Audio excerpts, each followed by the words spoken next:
Salam dostlar, hər vaxtınız xeyir olsun. Mən MHŞM Tədris Mərkəzinin Abituriyent şöbəsinin Azərbaycan dili və ədəbiyyat müəllimi Ramal Nuriyev. Bilirsiniz ki, Dövlət İmtahan Mərkəzi hər zaman abituriyentlərin qeydinə qalır və onların imtahan nəticələrinin daha gözəl olması üçün mütəmadi olaraq çalışır. Yəni təbii ki, bizə təqdim olunan ədəbiyyatdan çərçivə sənədində biz yeniliklərlə tanış olduq və bunlar düşünürəm ki, təbii ki, 3-cü qrupa hazırlaşan abituriyentlərimiz üçün hər biri xeyirli olacaqdır. Ədəbiyyat proqramında gözəl dəyişikliklər olunub. Gəlin mən sizə həmən o dəyişiklikləri təqdim edeyim. Demək, əziz abituriyentlər, bunlara nələr daxildir? Birinci olaraq proqramda nəzər yetirsək, görərik ki, ümumilikdə proqramımızdan 4 əsər çıxarılıb. Artıq imtahana həmən əsərlər düşməyəcək. Bu əsərlər hansılardır? Demək, Əli Səmədlinin Qanlı Bənövşə əsəridir ki, hekayəsidir ki, bu imtahanda artıq yer almayacaq. Məmməd Arazın Azərbaycan Dünya Mənim şeirdir ki, artıq demək, proqramda yer almayacaq. Hikmət Ziyanın Qarabağda şeiri və Əlağa Kürçaylı'nın Vətən şeirləridir ki, bunlar proqramda artıq yer almayacaq.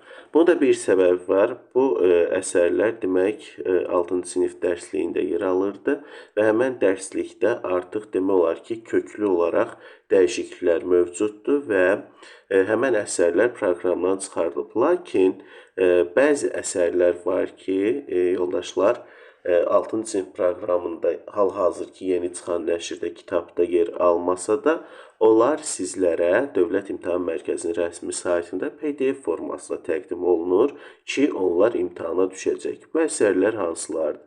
Birinci Xansaray əfsanəsidir, sonra Ağıllı Uşağın nağılıdır, Çahırgah əfsanəsidir, Basatın Təpəgözü öldürdüyü boydur, Yaralı Uşağın dastanı Nizami Gəncəvinin, Sabir Əhmədlinin dərs hekayəsidir, Zahid Xəlilin Zeynalabdin hekayəsidir, Krılovun ağac təmsilidir və Cabir Novruzun Mən bizim ağları günəşlə tən tuturam əsəridir. Bir də Koroğlu dastanında Düratın itməyidir.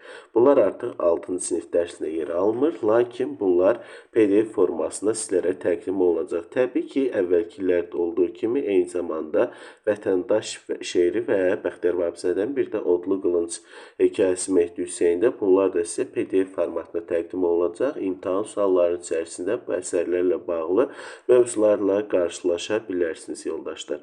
Eyni zamanda təbii ki, bununla yanaşı bizə təqdim olunan bir neçə əsər də var idi ki, həmən əsərlər də geniş formatda, yəni tam formada, yəni kitabda yox, PDF formasında sizə təqdim olunur ki, onlar da imtahana sizə suallar hər zaman olduğu kimi artıq çıxandan bəri necə düşürsə, artıq o əsərlərdə sizə düşəcək. Demək, həmən əsərlər nələr daxil idi? Bir daha xatırlayaq ki, həmən əsərləri siz artıq PDF-dən mütləq şəkildə oxuyun imtahana tam hazır olmaq üçün.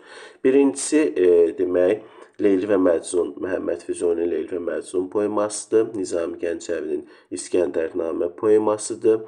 Eyni zamanda yoldaşlar, Cəlil Məmmədquluzadənin Anamın kitabı trajikomediyasıdır.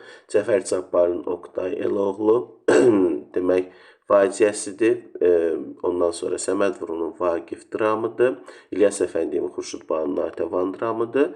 Və bir də Koroğlu dastanında Həmzənin Qıratı qaçırması qoludur ki, onlar PDF formatında, yəni geniş şəkildə sizlərə təqdim olunur. Sizlər də imtahana onları tam şəkildə oxuyub öyrənə bilərsiniz. Belə yoldaşlar, proqramda olan dəyişikliklər barəsində qısa məlumat sizlərə təqdim etdim. Ümid edirəm ki, bunlar sizin üçün faydalı olacaqdır. Onu da qeyd edeyim ki, MHŞM Dərs Mərkəzində Azərbaycan dili, ədəbiyyat və digər fənlərdən oktyabr qruplarına qeydiyyat davam edir. Siz də indi 077 394 14 24 nömrəli telefonla əlaqə saxlayıb qeydiyyatdan keçib dərslərimizdən yararlana bilərsiniz. Sağ olun, hələlik.